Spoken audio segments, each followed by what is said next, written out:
welcome. We've been gone a while, but we're back. That's right, folks. We are bringing the Mega Mirror back in an exciting new live format.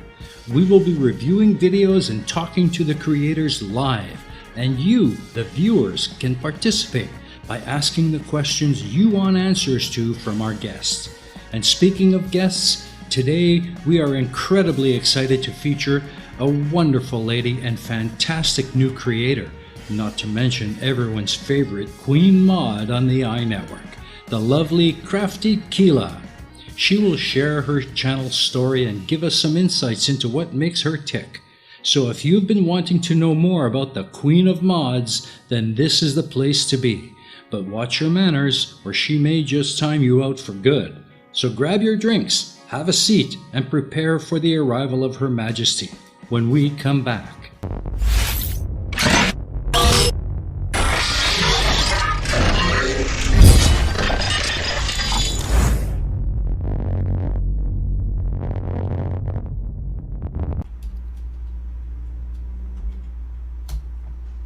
And we're back.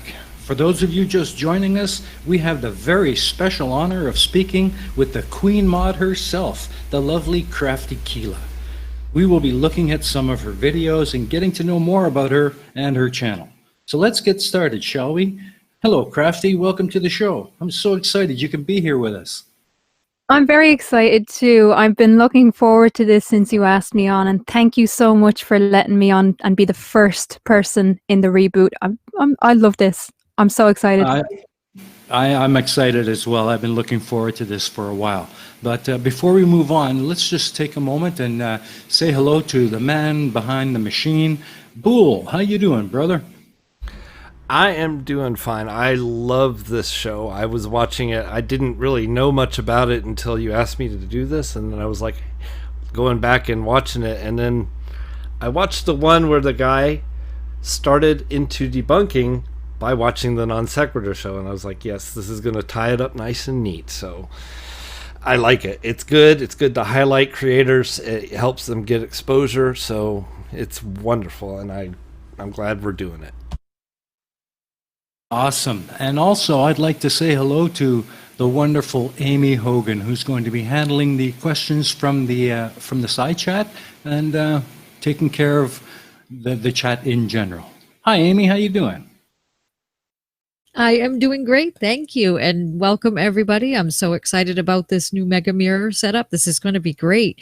If you have any questions in the chat, go ahead and at the EiE Network, and I will get them right to them. Thank you. Awesome. Thanks, Aimee. Well, I guess we should get along and get to know the wonderful guest, Krafty Keelah. So, Krafty, let me ask you, what prompted you to start your own channel? Well, it all started, I run a farm. A lot of people know that. I have my goats, and we take on what's called woofers. So it stands for Working Opportunities on Organic Farms. And they come from all over the world. And in February, one of those woofers happened to be a flat earther and a conspiracy theorist. So I started looking into debunking channels to kind of help me bring him out of it a little bit. And I found Conspiracy Cats and Simon Dan and all the rest of them. And one night I was on a live stream on Mr. Sensible's channel. And I was just giving my opinion. You know, I studied sociology, and so I have a different outlook on conspiracy theories to the ones that I was watching. And I just basically said, this is how I feel about this.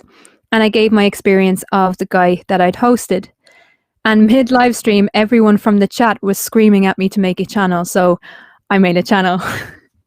Awesome. That's great. That actually leads well into my next question. What is the primary focus of your channel?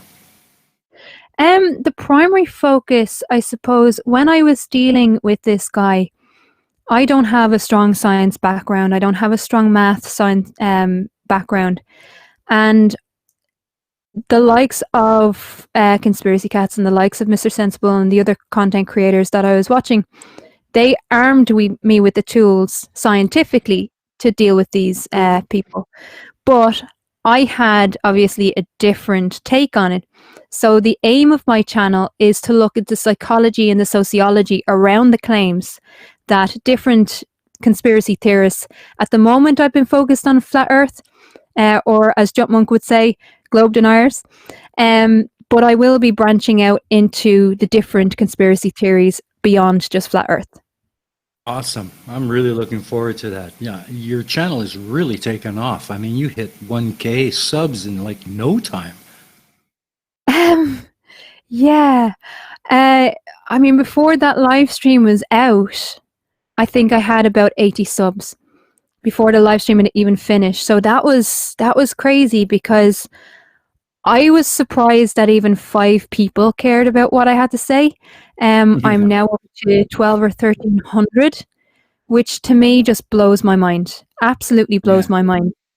I'm very proud of what I've achieved. Yeah, you should be. You should be. Actually, that leads well to my next question. How has the YouTube experience been for you thus far? Overwhelmingly positive. As I said, when I got onto that live stream, I didn't expect anything to come of it, but just, a good chat. And what's remarkable is when I start bringing the goats into it, and I asked people to name the goats, there was a connection there with the audience. One, because it's a different way of looking at conspiracy theories using sociology and psychology, which I think was lacking in the community.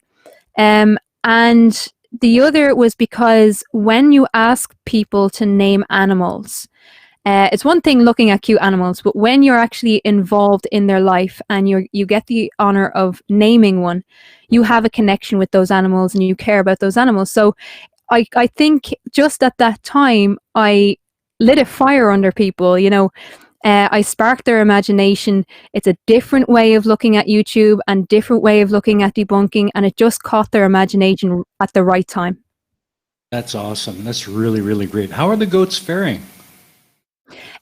The goats are great. I'm looking out my window and I see a rabbit running by, so that's where I am. But yeah, we have 33 goats. We had 16 babies born this year, and it's remarkable to see that first picture that I put up of, or the first even video that I put up of the challenge to name Space Comma and Kepler, to the way they are now, because they are so big and they grow so fast. And the main thing that I love to do with the goats is to educate people about them. So yeah, they're doing very, very well. Awesome. It's been quite interesting kind of following their adventures, especially Space Comma. I've been watching those videos, and how is he doing? He must be growing quite well. Space Comma is doing fantastic. He is an intact male. He will be going to a new farm when he's old enough. The same with Kepler. He'll be going to a new farm. We already have them booked in. And Pythagoras will also be going to a new farm. So they will carry on their line. And I'll try as much as I possibly can in the next year or so to get pictures of their new families as well. Awesome. That's going to be great. I look forward to that. On a more personal note, you live in quite a rural area, don't you? What are some of the challenges that come with that? It's a weird thing, because I get asked this a lot, just in general, because originally I am from Dublin. And I came down as a carer to help my friend, and I just ended up loving being with the goats, and I loved being here. There are challenges, and especially during COVID, when we were told we can only go 2 kilometers, about Sounds like an hour and a half away. So that's a long way away. Yeah, sorry about that. That's a long way away. So there are challenges to rural life, like getting the products from us to a supplier or us to a shop. So what we do is, at the moment, we just have a farm shop, and the local shop will sell the ice cream and the cheese. So awesome. Well, I think we should move on and take a look at some of your videos and kind of see what you've been up to, and give the folks a bit of a taste of your channel. Just to let everyone know, the videos that we are going to be looking at have been edited down quite a bit in the interest of saving time, and I do highly encourage all our viewers to please go over to Krafty's channel and watch the full versions. You will not regret it. They are great videos. And I think maybe what we'll do for the first one, we'll go back to the early days of your channel and take a look at how everything is based on a lie. Boole, you want to cue that up for us? I will. And just to add to what you were saying, Jeff, I want to remind everybody that Krafty Keelah's link and Twitter are both in the description. So if you need to go to her channel, it's right there. Open it in a new tab and sub now if you haven't. Hello and Good show, welcome. Boole. Thanks. I'm Krafty Keelah. Today's video is the first in a series focusing on the types of arguments put forward by most conspiracy theorists. I will look at each one individually and explain how emotional manipulation is used to dupe vulnerable minds into believing that what the conspirator is saying is genuine. A sociological look at how and why conspiracy theorists put forward their arguments is an important component in understanding why their ideas sometimes stick. It is important to say that there are times when the state, which is the mouthpiece of the capitalist system, deceives or omits information to the general public. There is no doubt that Iraq poses a threat in respect of weapons of mass destruction. And before the election, you kept it really simple. The minister protect child benefit, vote Labour. Yeah, well, I mean, isn't that what you tend to do during an election? But does that mean everything we know and accept as societal truths is a lie? A lie, by its definition, is a false statement made with the deliberate attempt to deceive. It is vital when talking to a conspiracy theorist that we separate the state machine from professionals working in a given field. The message, particularly from flat earthers, is that you can't trust scientists who have worked for many, many years in that given field because they are agents of the state, and the state cannot be trusted to tell the truth about anything. Conspiracy theorists will say that we have been lied to. Such a broad, sweeping statement is unverifiable with neat soundbites and therefore incontestable. Using emotional manipulation, conspiracy theorists often use the language of the abused in order to make an emotional connection with their target. The them, conspiracy enthusiasts claim, are secret, shady organizations working behind the backs of and sometimes in collusion with our elected governments to deceive the masses. So let's look at Flat Earth as an example. The suggestion of us and them is rooted in the Western world's banking failure of 2008. The actions of most governments and institutions laid the burden of recovery at the feet of ordinary people.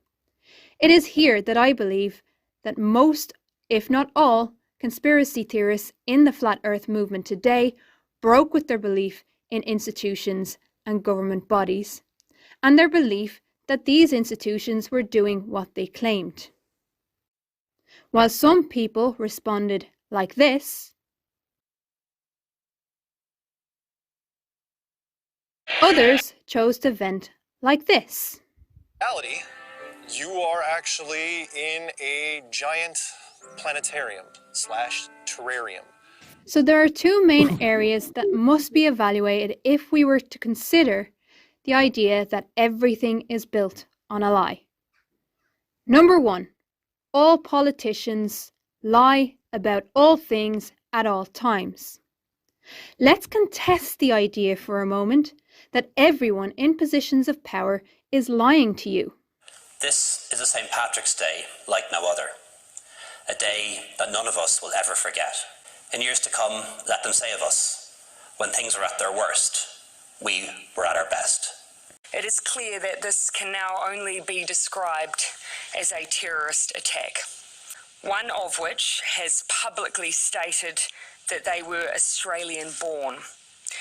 These are people who I would describe as having extremist views that have absolutely no place in New Zealand and in fact have no place in the world. Well, this shows that on some occasions politicians can and do tell the truth, and in fact use the truth to pull their countries together in a time of duress. The rationale behind the idea that state institutions and politicians are lying at all times is supposedly for them to cling to power, and this is partially true. There is an acceptance that politicians lie to keep or gain their seats. This is why there are now independent fact-checking organizations during the times of elections. Number 2, the system is lying to you. Not understanding the intricacies of a system doesn't mean it's necessarily always false. During the war to space, the USSR or China would have given anything for proof that the USA had not, in fact, reached the surface of the moon. But by suggesting that no one has ever exposed state secrets, they insult the work of people like Mark Felt, Chelsea Manning, Edward Snowden, Karen Silkwood, and Daniel Ellsberg, and the many, many other whistleblowers who have come forward in different sectors of our society to present evidence-based truth in the interest of public knowledge. Since this hasn't happened in the space program or the world of physics in general, particularly on the curvature of the Earth, it seems safe to assume that not everything we know is based on a lie. Wow, that was a really well done video. What I like the most about it, I think, is the fact that the research and your knowledge of the subject really comes through. You have quite the education, don't you? Could you maybe give us some insight on that? I mean, it's weird watching that back. That was the first video I've ever edited in my life. I didn't know what I was doing, but you know, it looked well, so I'm happy. But yeah, so I left school actually at 15. So I didn't finish school, and I was working, and then I worked abroad for a while, and I came back just in and around the crisis hitting, and I couldn't get a job in retail. Now I'd been in retail for about 8-9 years before that, and so I started questioning things. I got interested in community politics because, you know, the community centres for me were important, and then eventually I went back to university as a mature student. Now I'm only in my 30s. I know I'm only a baby. But yeah, so I went to university and I studied sociology, and I went on to get a master's. That's awesome. It certainly shows in the work you put out. And what's interesting about that video is a lot of people, quite a lot of people assume that I'm taking a side on politics in that video. I'm absolutely not. The whole point of that video was you can't separate everything is based on a lie and everything we know is a lie without talking about politics. Sure. And I understand politics quite well, but I don't really take a side. And that's not the point of the video, to say that the system we live under is good or bad. It's just to say that, yes, there's a lot of bad with politics, but it's not all bad. And just because some of it is bad doesn't mean everything we do in society and everything we believe as a society is wrong. And so that was the point of that video. You can't do that without recognizing politics as a big deal in that. Absolutely. And I thought it was quite a good move to kind of bring out the flat earth argument as an example, because they really are guilty of pushing that everything is a lie concept. Well, would you like to expand on that a little? Yeah, I mean, one of the, just to go back on why, if you look at the start of that video, I had like 6 or 7 points that I wanted to raise, and then hopefully I'd get inspiration, which I have, for the next set of challenging conspiracies. And one of the reasons why I did that, someone put up a video, a flat earther put up a video challenging Globers to debunk them, and within the first 10 minutes of that video, he had used literally all of the tropes. So every point on that list was mentioned by this guy within the first 10 minutes. I was like, right, that's a good start for me. And so the idea of everything is based on a lie, and I go into it further in a different video where I'm looking at language, is when you look at the Flat Earth movement, it started up in around 2015. It took from 2008, 2009 till about 2013, 2014, 2015 for the upper middle classes, particularly in the States, to feel hit by the economic crash. And so when you separate from a system and all of a sudden everything you've been told about that system doesn't add up to the way you're living, then you either say the system needs to change or the whole system is conspiring against me and I'm not in the wrong, the system is in the wrong. And a lot of flat earthers fall into that category. Yeah, almost So a level. that's why it was important to actually bring the crash up, because that's where the whole white upper middle class things comes from, is because if you look at the sociological timeline, it wasn't until 2014 where people were seriously hit in those kind of middle class, upper middle class echelons. Yeah, it's developed into a really kind of unhealthy level of paranoia. Yeah. But it's also the idea that this generation was promised so much and the last generation was promised so much. The economic crash smashed all of that. For once we have growing inequality. For once we have this generation is going to be worse off than their parents and their grandparents. And so it's that kind of entitlement thing as well, where we've grown up with this idea of individualism that we can't look at collective issues. And I think COVID has started to change that a little bit. But that individualism then says, well, my opinion is more important than society's opinion. And so my opinion is going to take precedence. Yeah, I can see that happening myself almost every day. Yeah.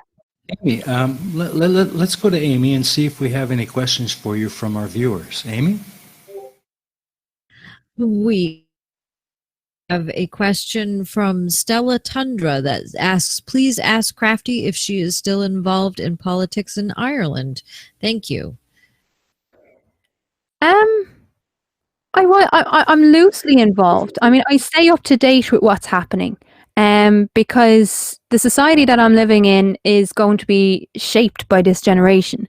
So, I mean, recently in Ireland, we've had some amazing social movements. So for me as a sociologist, I love analysing, not just being involved, but actually analysing movements as they're coming out. And that's what I'm trained to do. It's a little bit difficult doing that from where I am, but that's what I enjoy doing. And so the last, 5-6 years, we've had the marriage equality referendum. I was very involved in that. And that was actually, I think, my last year in university as well. The Repeal the Eighth Amendment campaign. There's been campaigns against water charges for other things. So I've been documenting and analysing, not necessarily just being involved or taking sides, but just analysing what's going on in society and what's coming up next. It's just how societies change and develop is something that's always interested me. Awesome. Well, thank you, Stella Tundra. That was a really great question. Any others, Aimee? Nothing yet, but I'll let you know when they do. Awesome. That's just great. What about you, Aimee? What's your take on the video we just watched? I was very impressed when I first got to see Krafty's channel and her videos. They're just absolutely amazing. I love them.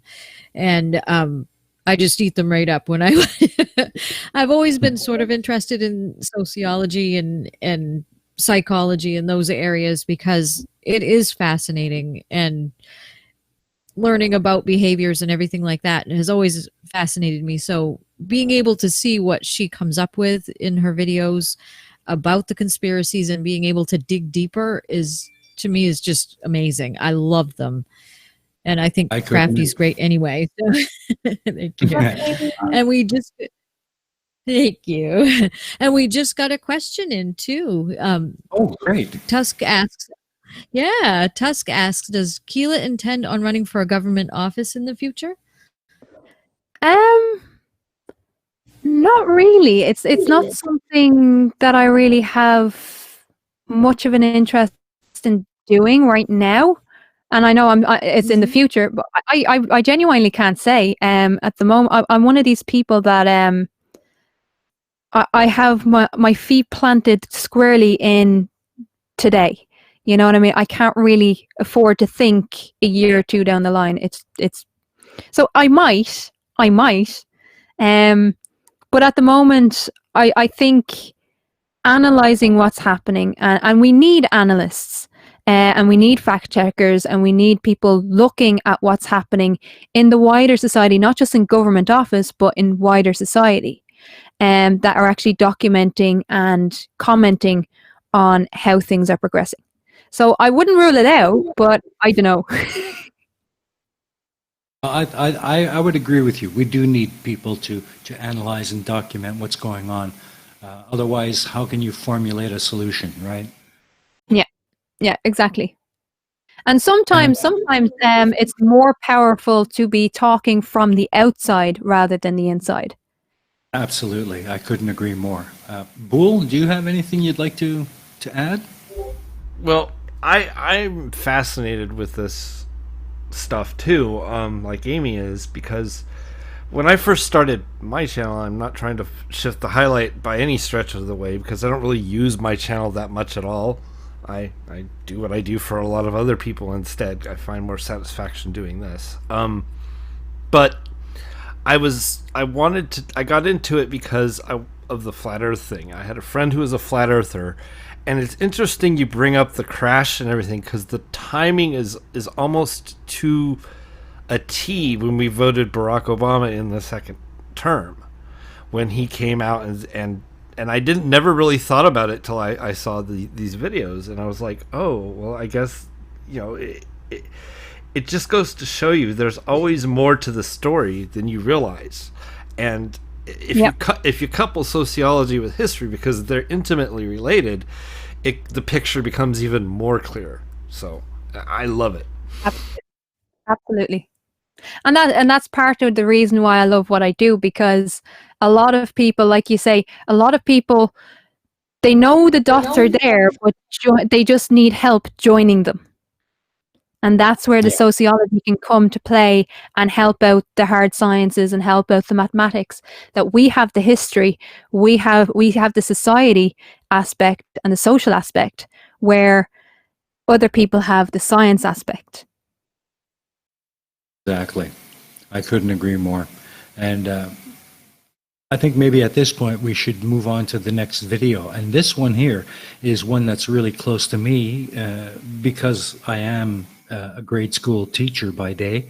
And this topic always pisses me off when I hear the arguments. And we're going to be looking at Krafty's video on education and bias. So, Boole, can you run that, please? Definitely. Here we go. The next charge that is often spouted by conspiracy theorists is that we have a corrupt educational system, and this reinforces the lies of the mainstream ideology. This is a very important claim that deserves a little bit more attention. The accusation is thrown out at educators that they are lying to our children in order to soak up taxpayer money. This seems to be the only reason given by globe deniers. Over the centuries, passed knowledge on verbally and through everyday practical rituals. In the modern era, the consensus, at least in the Western world, is some sort of public school system. Children spend approximately 13% of their life in school during the ages of 4 and 18. This video will attempt to show the importance of social trust when it comes to educators in the public school system. Teachers have significant power in our society. They have the ability to push a child to great heights or tear them down to the lowest lows. Both are known to happen. But when it comes to our educators, we place a great deal of faith that they will always strive to inspire their students regardless of circumstances. Conspiracy theorists will often accuse the masses of having blind faith in the teaching profession. Trust to them is a dirty word, and anyone that is not psychologically scarred enough when it comes to trusting our education system in some form is deserving of ridicule. This comes from a very negative outlook on the world around us. They cannot accept that anyone in a position of power has the ability to tell the truth. Teachers put an extraordinary and often lengthy effort into earning what we call social trust. Going through an often expensive 4 to 6 year training process, most teachers receive barely more than the average industrial wage for up to 60 hours of work a week. Some educators go beyond that still, buying supplies, outside hour tutoring, and reacting to socioeconomic issues impacting their students. The reason we leave our children in the hands of these individuals is for 2 reasons. First, socioeconomic. Parents need to work in order to provide for their children. 2 is social. Human beings are social, creative, and curious. The public school system allows for social growth, which is just as important for our development as academic growth. The invention of the internet has created an illusion of knowledge. Due to the vast scale of information available, it is often difficult to separate the truth from the lies. We place social trust in our educators because, like with scientists, they have proven their commitment to the development of society. However, with the invention of Professor Google, more and more people feel that they are better placed to interpret and explain the world around us without formal training. These individuals scoff at the time, energy, and expense that educators put in to develop their abilities. My challenge to conspiracy theorists would be to present a model of education that is better than what we have. Screaming from the sidelines is a very easy thing to do, but what is your alternative? The main means of communication by conspiracy theorists is through books, using pseudoscience and half-truths, and YouTube videos where they don't even attempt to back up their unfounded claims. The more articulate of these proponents will scream down, mute, or simply ignore any real science that is placed in front of them. Even the ones who debunk themselves. A 15-degree-per-hour drift. Thanks, Bob. Will still continue to manipulate vulnerable minds. 2015 and 2016 saw a lot of content of Flat Earth before the 2018 Flat Earth Conference. Before this point, however, there were no searches for Flat Earth. It wasn't until 2019 that YouTube stopped promoting videos of Flat Earth. Globe deniers then switched to very lengthy live streams to get their viewer hours up so that they could become monetized. So to recap, we as a society do put an incredible amount of faith in our educators. This is faith that is hard earned. Though there are real genuine reasons to criticize the public school system, conspiracy theorists have absolutely no genuine alternative to put forward. They are as divided in their beliefs, so much so that they find it easier to shout on YouTube rather than to present a solid alternative model to be taught in our schools. Challenging the system when you feel it is failing young people is an important conversation that is ongoing in our world. However, if we are to live in close proximity as a civilized society, a healthy level of social trust is important to maintain. Next time we will look more in depth at the language that has been touched upon in this video. We will look at the apparent messiah complex that is presented by conspiracy theorists in order to gain and keep their supporters. Until then, please like and subscribe to this channel. Click the notification bell for updates as soon as they are released.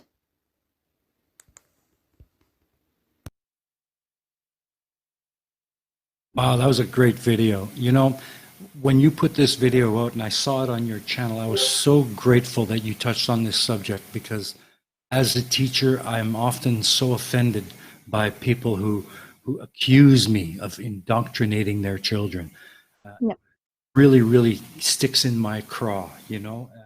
So, so pleased that you touched on this subject. Well, it's a very important subject to challenge because when you have when you see people coming out and saying teachers are not only indoctrinating, but they actually and it was actually a conversation. It came out of a conversation as well with Katz. He said the exact same thing as you just said. I have been told that I am lying to people and their children, and that I'm indoctrinating them. And you know, I know teachers. The man that I care for was a lecturer. And I understand, and here's the problem with a lot of flat earthers, not all, but a lot. They don't appreciate hard work. And the reason why I say that is because it takes a lot of work to get a bachelor's degree. It takes even longer to get a master's.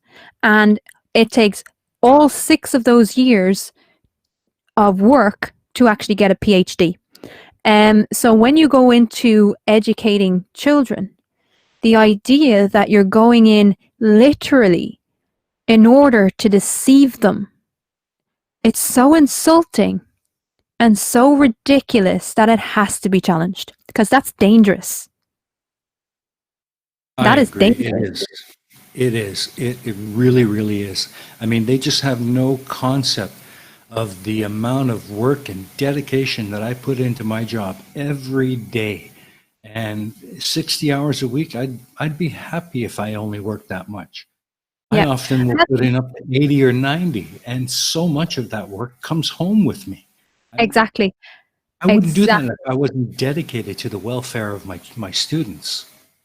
And I mean, for what teachers are generally paid, which is basically nothing when it comes to what work they actually do, as opposed to what work they're contracted to do. There are people, and that video, by the way, was cut down from 37 minutes to what, 12, 13 minutes or 15 minutes? So there was a lot of work. There was a lot of work put into that video. Cutting it down was one of the hardest things I've ever had to do, but I had to cut it down. So I could have said a hell of a lot more, and did, but it's one of those things. I know people who have spent money buying school supplies, buying food for the children that they care for. There was one guy in the UK, a principal, whose staff actually went around during COVID and spent their own money, bought a crap load of food and delivered it to each student's house to make sure that they ate that day because they weren't going to be in school to get this free school meals. Wow. You know, that's amazing. This is the kind of research that I do, and that's why it takes so long. It takes about 2 or 3 weeks for me to make one of these because I want to get all of the information that I can. Yeah, I understand that completely. I mean, I dedicate almost 2 full weeks to putting out Pain of Progress. And yeah, it's a lot of work, a lot of research. You got to get your facts straight. Yeah. And like when it came to that particular one, I think there was another, because I did hint at social trust. And the issue, I put it in a different video. I think I put it in 2 different videos now. The idea that trust is not a weakness. Blind faith is one thing, but trust is an important aspect for society to function. It's not a weakness to trust people. Exactly. And as you said, trust is hard earned, and believe me, I have earned it. Yes, I really have. Yes, I have. I mean, Aimee, I'm sorry. Go ahead. Just the idea that you would go through all that training again. I know how hard you would have to work in order to get your qualifications. To then say that those qualifications are unimportant, or that work that you put in isn't important because they don't believe in it and they don't believe you, so they don't believe in hard work.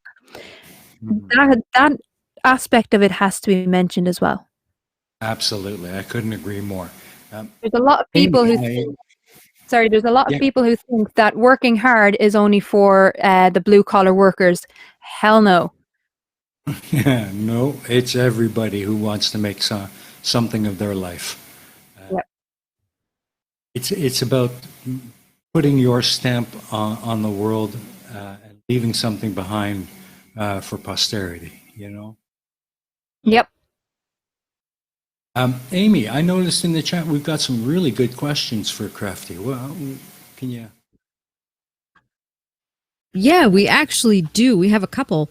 The first one is from the plot hole. He asked Krafty, "What's on the horizon, haha, for your channel?" Pun intended, I think. But yeah, so that's the first one. And then Tusk asked, "Can you ask Keelah her opinion on why white middle-aged males with no formal qualifications are overrepresented in the FE and other conspiracies?" That's an awesome question. Mm-hmm. Yeah, I'll take that one on. Okay, so there's within the conspiracy, I talk about how people become conspiracy theorists in the language video. And you know, you have your soft sell to kind of draw people in, and then you have your hard sell that a kind of new narrative is created. You have to be either very vulnerable or in a very vulnerable stage of your life. You have to be open to receiving new information in terms of a new setup for society.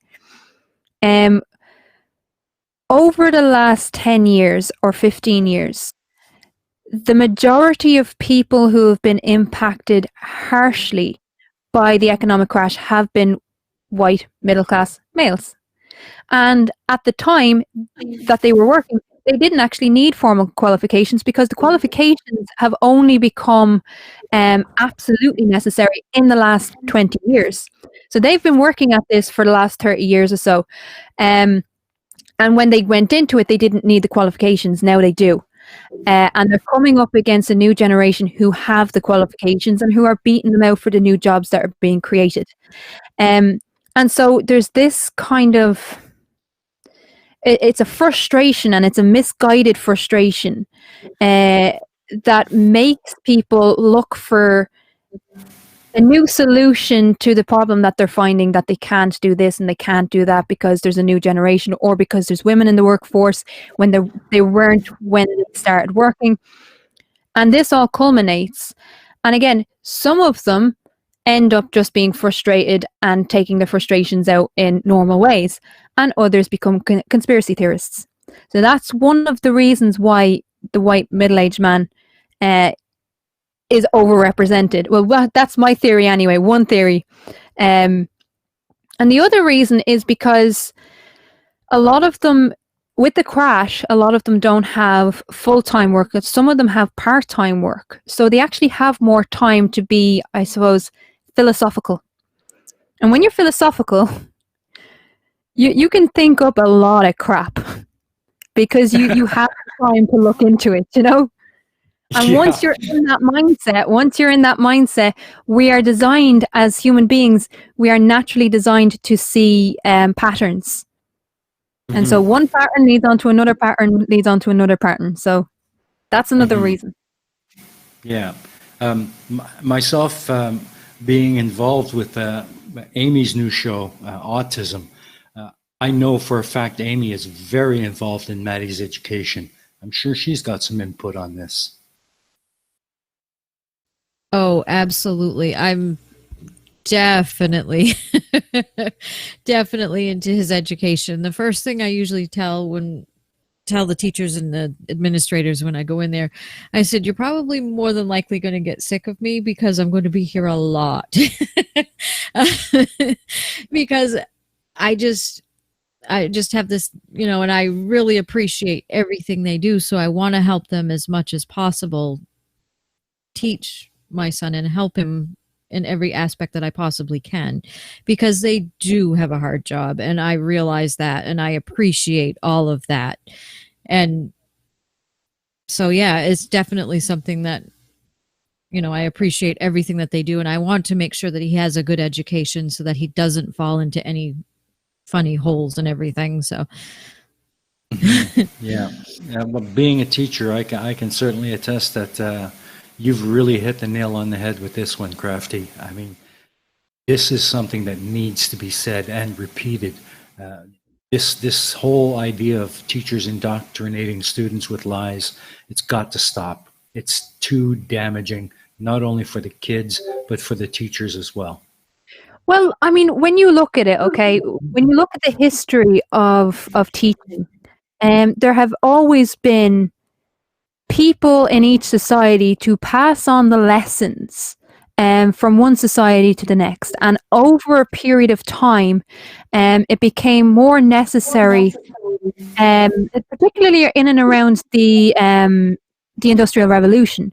We needed people who were educated enough to run machines, etc., etc. So beforehand, you didn't actually need peasants who were working the farms being able to read and write. Whereas when you're working with a machine, you have to be able to understand the intricacies of that machine. So you have to be educated. And so it became more important to centralize education. And the point of it is, in a way, you are indoctrinating children, but you are indoctrinating children to lead fulfilling lives of that society with the past, present, and future hopes that come from that society. What we're learning in school today is not what they would have learned in school in, Plato's time. Yeah, I agree. And you said that quite well. Yes, I agree there is some level indoctrination going on at the primary school level. But what we're doing is we're teaching the kids social skills and how to properly behave in modern society and how to deal with modern society in a respectful manner. We're teaching them the ways of adulthood.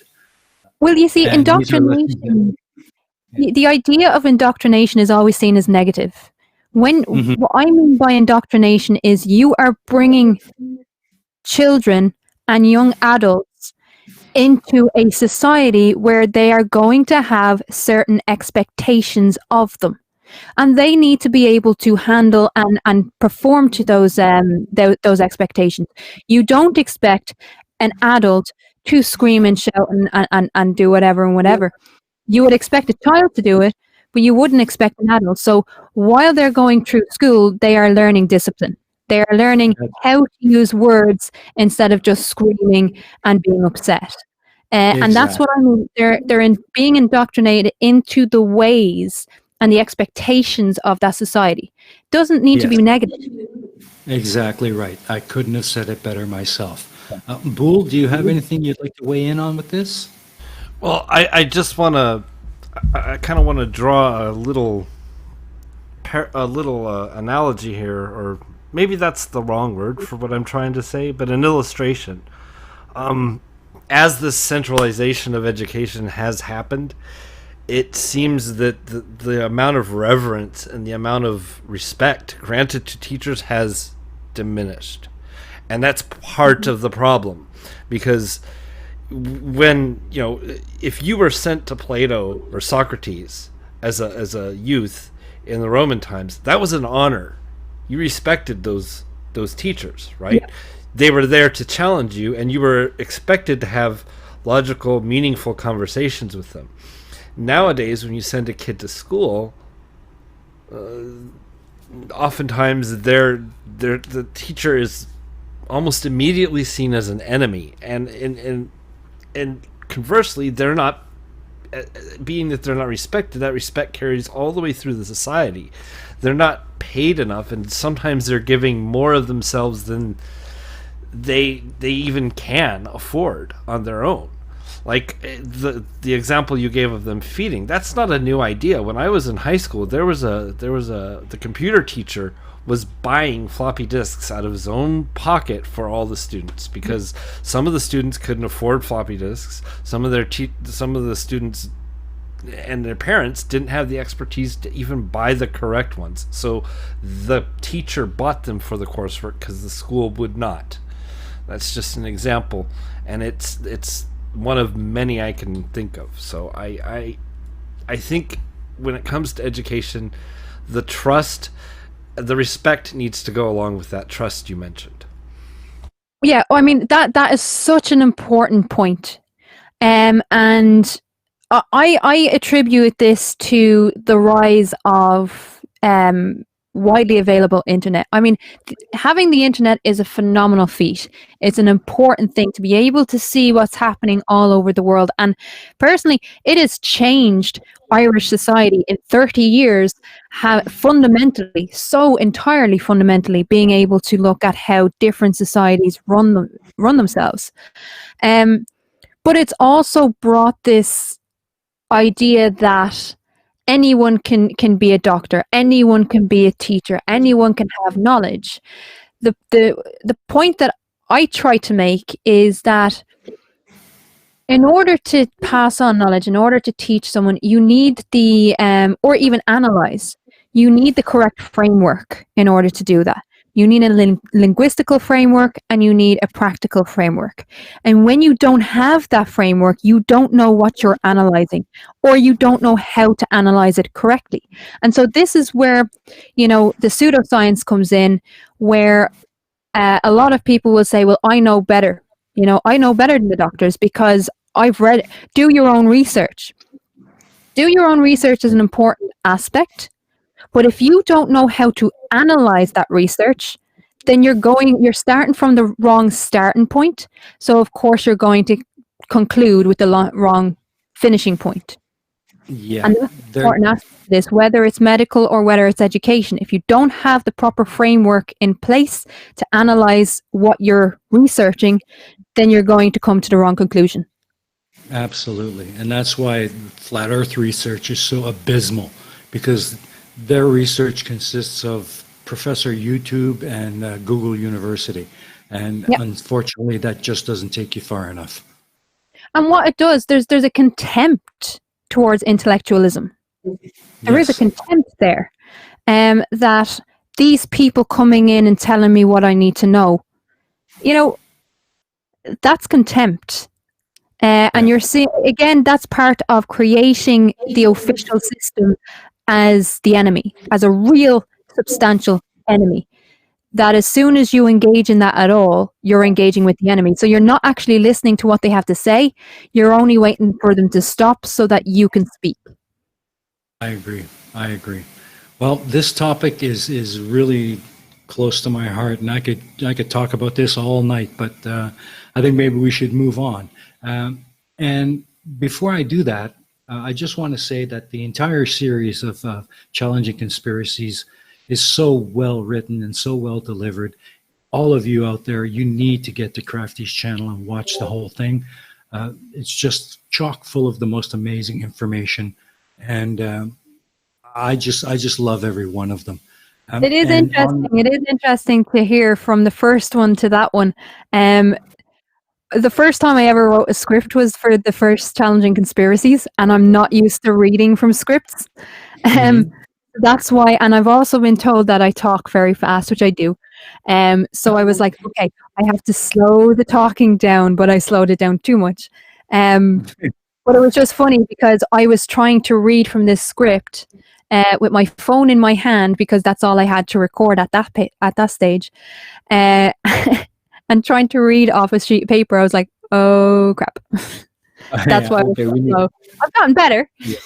Oh yeah, absolutely. I mean, I see the progress in each video, and you've come a long way, and I just love your stuff.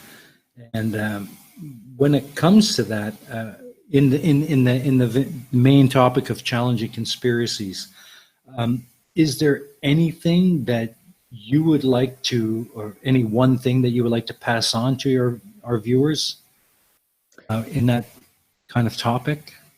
One thing you really want to say? Well, the reason why I started up the channel was because I genuinely think that these ideas that we've just been talking about education being a fraud and indoctrination and lies, these These ideas are dangerous if they're left unchallenged. And the reason it's dangerous is because if you have enough people who are vulnerable enough to be duped by these ideas, then they start to go into the halls of power. And it's when it's in the halls of power and it's accepted in the halls of power, that's when it gets dangerous to ordinary people. And the effects of ordinary people will be seen. You know, flat earthers don't mean to be bad. Most of them would homeschool anyway. But flat earthers, most of them could afford private tutors. The likes of public schools, when you're divesting in public schools, who's that going to hit? It's going to hit the poorest in our society, not the flat earthers. Mm-hmm. So they have to be challenged. They have to be challenged.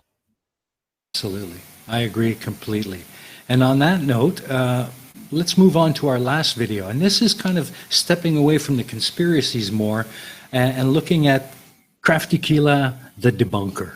And I really love this one. It's Krafty's latest video, and it's called Ranty Waffles Again. Boole?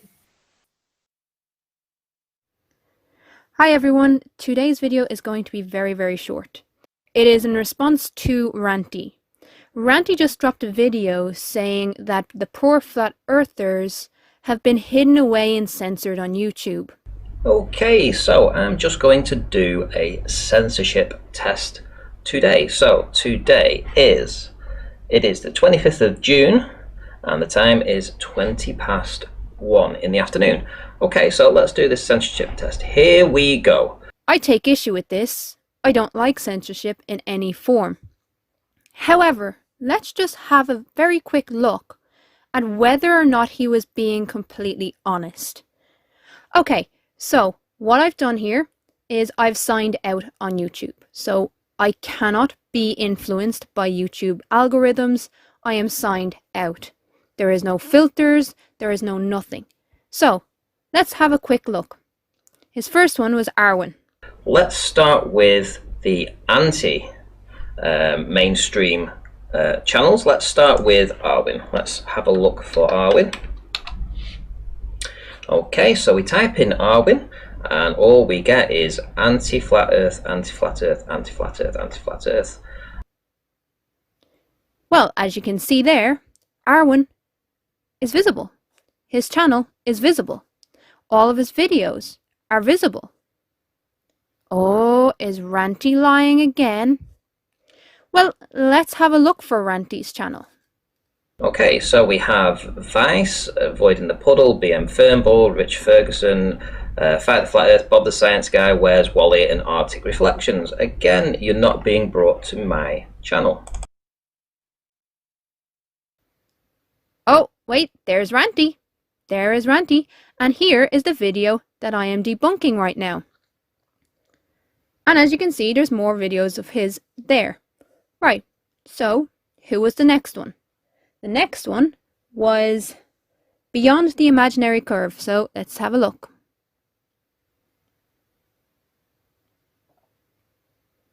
First, right there.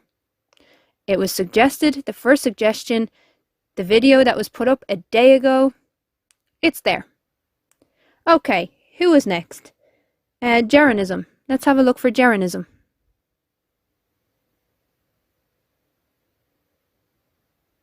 First again. First suggestion. And look at that. Geronism is right there. And look, all of his videos are right there. There is no debunking. There is no nothing. It's all Geronism. So the next one I think was Globebusters. So let's have a quick look.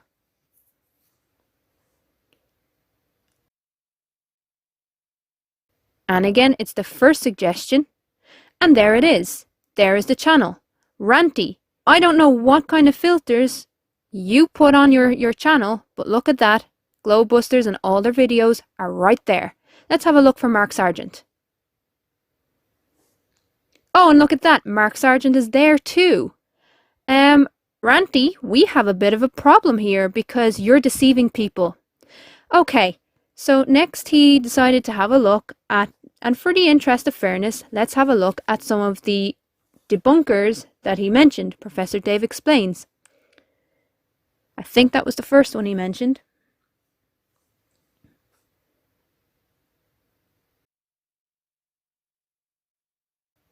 And there's Professor Dave. The next one he asked for was cats. So let's search conspiracy cats. It's the second suggestion there. And remember, I am not signed in.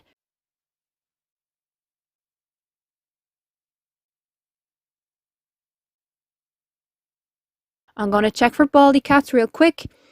And then we will move on to Simon Dan. And he asked for Bob the Science Guy and FTFE. And I'm just going to show you that, yes, they too come up. And the reason being is because there are no filters on this. So, Ranty, the question for you is, what did you do in order to try and deceive people?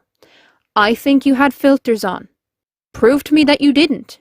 But either way, this shows when you are not signed in, when there are no filters, you can actually find the channel. So, come on, Ranty, you're better than this. Stop lying to try and prove a point. You are not being censored. Thank you guys for watching. If you want, feel free to let Ranty know that this video is up. Ranty, let's have a conversation, you and I, because I think that your subscribers deserve better. If you are going to make these types of accusations, and let's be honest, they are very serious accusations, then you need to be able to back them up. At least make it a challenge to debunk. Now, Randy, I know that's a bit of a stretch for you, because you're used to debunking yourself most of the time during your videos. But a little bit of quality goes a long way. Thanks everybody for watching. I will see you in the next video. Please like and subscribe. Click the notification bell if you want updates on my next videos. And feel free to share this with Ranty. That was fun too. That was great, man. All I can say is, hey, Ranty, busted. Well, what was interesting about it was I'm still convinced that he had filters on. So when you have, first of all, one, he probably had half of them banned. But two, when you have filters on, it doesn't show up the channels. And so when it doesn't show up the channels, what happens is when you type in someone's name, it'll come up the titles of the videos instead of the channel. So, or who puts them up. Now, I know Ranty is a little bit conceited, but even he doesn't put Ranty in his titles. It's all the debunkers that put Arwen or any of the other ones in their titles. So that's why he was finding all of the debunkers. Mm-hmm. Yeah, exactly. I noticed. And a big reason for it was because he was trying to explain why the live stream numbers were down. And he was saying, it's not that people are getting fed up with the Earth. It was because YouTube were censoring them. Yeah. Yeah, I noticed at the beginning of the video when he was doing his little search, you could see in the top right-hand corner, he was logged into his account. So automatically, everything that comes through is going to be filtered to his personal preferences. So, yeah. An ugly German truth says not just titles, also tags. Yeah, he did. He had filters on. There's no two ways around that. Yeah, absolutely. Has he gotten back to you about having that conversation? No, he won't. Of course he won't. That was fun though. I thought you did that really well. You really nailed him to the wall. Because I have to be. It's a weird thing because I take the challenging conspiracies very seriously. You have to be balanced and you have to be fair and you have to be direct. With that, I just had a bit of fun. This is like, Auntie, you're talking shite. You're talking shite. Come on now. Yeah. And it was basically just poking the bear and having a bit of fun because I have a lot of fun during the Shills shows. And yeah, I think that it was the shill coming out of me saying, "Do you know what, I'm just going to rip the piss out of this now," because the accusation was so ridiculous I know. that it just had to be challenged. And I think it was one of those aha moments where it caught you. Do you know what I mean? I don't think it was. Well, I know it was deliberately planned because he was saying, the numbers are down on the streams, and that can't be Flat Earth's fault. That can't be the Flat Earthers' fault. So it must be YouTube's fault. So that was planned, but it was the way in which he went about it was the aha moment. Oh, look at this! I can't find a channel, and he just ran away with it. Yeah. Wrong. They're all over the place, buddy. I kind of need that. I need that Professor Cox one, where it's like, from Scrubs. It's like wrong, wrong, wrong, wrong. Yeah. I need that. I'm sure we can grab a copy of that for you and send it over. Yeah.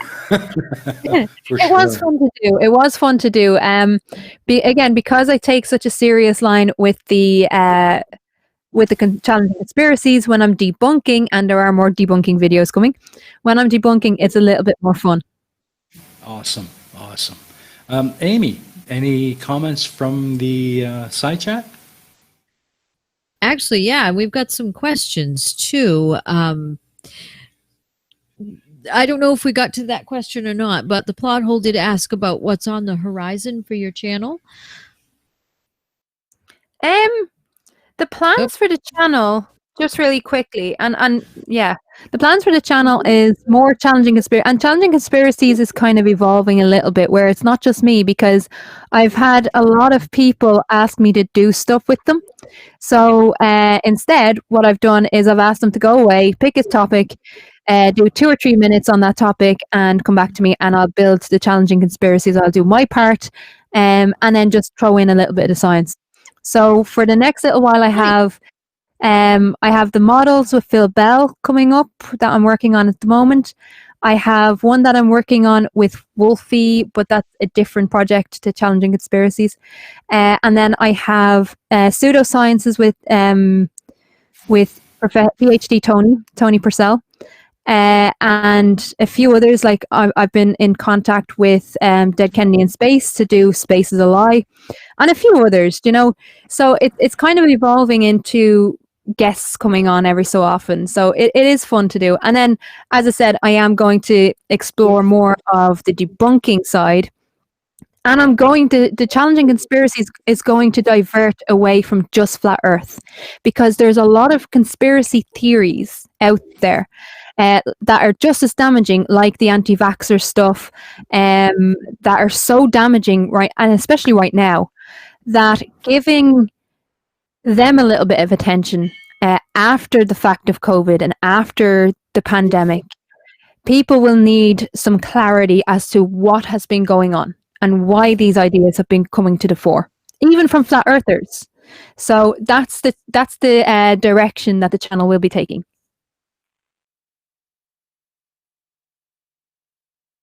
Any more, Aimee? Awesome. Yes, please.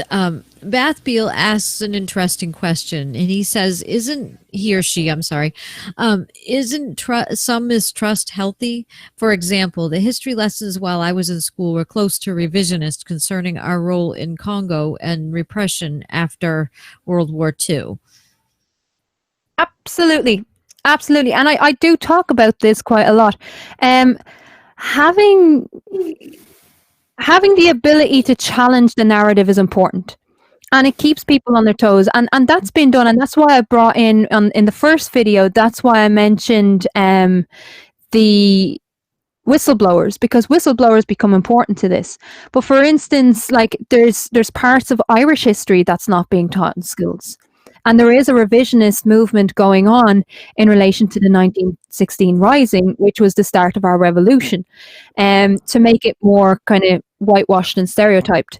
And there's a blowback against that. So, I mean, yes, challenging ideas is important, but it's when you refuse to listen and refuse to engage and say that I know better and I know all that there is to know. That's the definition of Dunning-Kruger. I know all there has the ability to know. Challenging the narrative is important, but there comes a point where challenging the narrative becomes conspiracy. And there are some conspiracies that are real. For instance, in Ireland just today or the last 2 days, Apple, there's been a huge uproar about Apple and their tax. They've won that challenge, the appeal to the European courts. So that kind of thing, if they're blatantly doing this in front of your face, coming up with ideas that don't add up, and that there would have to be so much to add up in order for flat Earth to be real. There's a difference between getting carried away with challenging it and healthy challenging. Absolutely. Any more, Aimee? And then there was, yes, please. There was just one more. Brainless Steel NL says, "Can you ask if Ranty replayed his video?" That was that we just played. He didn't comment. I think he did comment at one stage very, very briefly in a live stream, but I wasn't in the live stream to watch it. And the idea of going through 5 hours of a live stream no, thank you. But then I did have others in the community like Glober Mommy who corroborated my evidence, who did her own video and an extended video and went through each and every step that he did. I couldn't be bothered actually showing every single one that he did. But yeah, so Ranty didn't comment on the video as far as I'm aware. I was told that he made some sort of throwaway comment on a live stream, but I can't confirm that. And no, he wouldn't respond. Of course he wouldn't respond. That's actually a perfect chance for me to ask a question, not only of you, but I'd like Aimee and Bull to give an answer as well.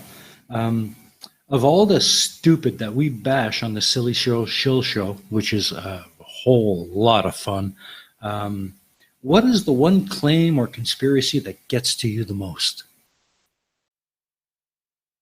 Oh, that's a hard one.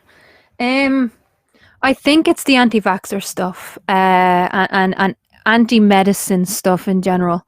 When people start coming out with COVID is this and COVID is that, but my big thing is the link between, and this is a pet peeve and it drives me insane, the link between autism and vaccines. I absolutely hate it. And there's two reasons why. First of all, I've seen the effects of when people don't have vaccines. And I'm telling you now, those effects are deadly. And the other thing is when you look at children with autism, because and some people know this, if you watch the streams of Autism Show, you'll notice my nephew is going through the process of being diagnosed with autism. And they kind of suggest that autism is a negative thing, that it's to be pitied or it's to be despised, and any correlation at all, it will do away with a huge amount of public good that vaccines create. And it's the extremist view, and that is the one thing that triggers me, other than Gemma O'Doherty, but we won't mention her. Yeah, that is the one thing that I can't stomach anti-vaxxers. Can't stomach them. I have to kind of join you on that. They just drive me insane, and I don't want them anywhere near me. No. Aimee, what's the one thing that drives you the most crazy? The anti-vaxxers and the link with autism. It's been debunked 1,000 times, and and to show just how, I guess, my mindset is different from theirs. I looked into it. It took me all of 5 minutes to find out when my son was first diagnosed with autism that vaccines have nothing to do with it. Okay, moving on. Because when you're a parent and you first have your child diagnosed, of course you're gonna, oh my gosh, what happened? Why is this happening? And that's normal, that's healthy. But I was able to move on from that, and I was able to go, well, there's nothing I can do about it. I'm just going to help. I love that kid more than anything. I'm going to help him out as much as I can. The anti-vaxxers don't get to that point, and then you get the really far out there militant ones who well, vaccines are killing our kids, but then in the next breath they're issuing you a death threat because you actually had the gall to vaccinate your child and still keep going even though he has autism. Some of these people are Can I interview it real quick? Vaccines kill children, but not as much as the actual diseases that vaccines protect you against. Exactly. Exactly. And that's it right there. And then some idiot comes along and says, well, you should both die because you vaccinated your kid and he has autism. No, Matthew had autism right from the beginning. It had nothing to do with vaccines. And their claim too is that, well, you must have had vaccines when you were pregnant. I'd remember that. It's one of those things, isn't it? It's one of those things. There's that one. That one really drives me insane. And the other one that really gets my blood boiling is the Sandy Hook thing. Oh, I'm not a violent person, but I would want to punch someone in the face if they were to say to my face that Sandy Hook was fake. Oh yeah. Because what you're saying is that those grieving parents and those grieving families and those grieving teachers are all actors and they're all liars. No, I'm sorry. No, just don't do it. It's so uncalled for. It's so uncalled for, and it's so horrific. It's traumatic to think that could even be staged. No, I'm sorry. That needs to be denied a platform at all costs. Yeah, it's like the Holocaust denial. Do not give them a platform. Exactly. Nope. Exactly. Boole, what have you got? Like to weigh in on this? Yeah. In addition to the anti-vax stuff, which kind of it goes along with just the denial of what medicine is, like the homeopathic cures, etc., all that stuff together, just thinking you know better than people who spend 8 years training to be doctors, going through a residency, putting in the time, and you're going to sit there and say, well, okay, you know better than that person? Just it irritates me, and it's harmful because there's people who get cancer, for example, and think, well, marijuana cures it. No, marijuana doesn't cure cancer. Marijuana kills pain while you're having cancer. Yes, it can help you with management, it can help you with appetite, but it's not a cure for everything under the sun. It's not even a cure for much of anything, really, except maybe Dravet syndrome, which is epilepsy. But just it drives me nuts because it's harmful. And then there's people that do it that are shysters, like Gwyneth Paltrow. Gwyneth Paltrow has to know better than to think her tripe, for lack of a better word, is actually doing any good. She has to know better. Yeah. Okay, well, I guess we're getting near the end here. But before we actually go, I would like to kind of do a couple of quick fire questions for Krafty and see if we can kind of get to know this lovely lady a little better. So here we go. I've got about a dozen, but we'll see what you come up with. First one: cats, dogs, or goats? Goats. Pizza or haggis? Pizza. Whiskey or wine? Whiskey. Pop, rock, jazz, or blues? All of the above. Good answer. Horror, action, drama, or comedy? Comedy.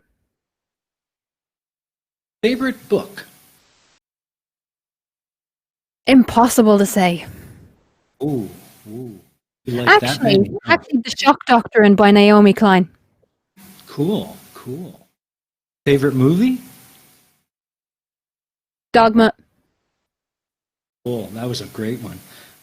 Favorite song? Favorite. Sorry. Song. Favorite song? No. I don't have a favorite song. There's too many. And it depends Okay. on what mood and what memory. I can certainly understand that. What about favorite food? Chocolate. I am a very simple person. Get me chocolate and I'm happy. Oh, I like you. I like you. Favorite color? Purple. Excellent. And the last one, your favorite content creator? Oh, that one's hard.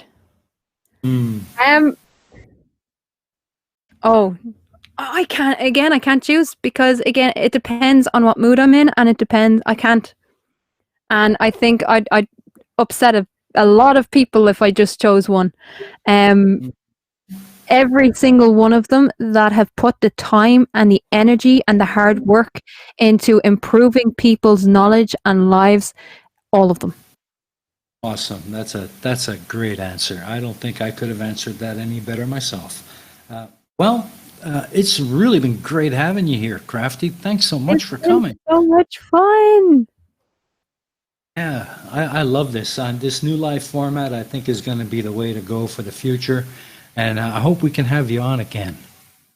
Absolutely. Well, my channel I started up my channel in April. So, I mean, in the next 6 months, who knows what's going to happen. So I'd be very, very happy at that point to look back at that first video where I'm speaking like at half speed. Awesome. Well, we're going to have to put that in the schedule and make sure that happens a little further down the road. So thanks for coming out. I really do appreciate it.